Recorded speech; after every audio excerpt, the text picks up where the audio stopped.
কি হয়েছে মা, কান্না করতেছিস কেন? একটা ছেলে আমাকে মেরেছে। কিসের জন্য মেরেছে চলো তো দেখি। এই ছেলে মেরেছে। কে রে তুই? আমার বাচ্চাকে মেরেছিস? মাস্তান হয়ে গেছিস? কে তোর বাপ? চল তো দেখি। আমার বাবা এখানে আসবে না, তুমি আমার সাথে চলো আমার বাবার কাছে। কেন? কেন আসবে না? তোর বাপ কি জমিদার? আমি জানি না, আমার সাথে চলো তাহলে দেখতে পারবা। চল দেখি, তোর বাপের কাছেই যাব।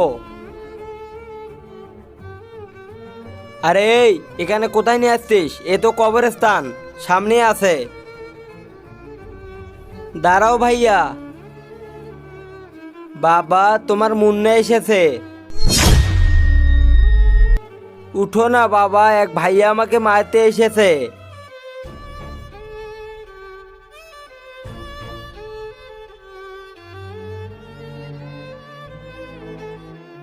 তুমি যদি তোমার বাবাকে ভালোবেসে থাকো তাহলে চ্যানেলটিতে লাইক সাবস্ক্রাইব করো।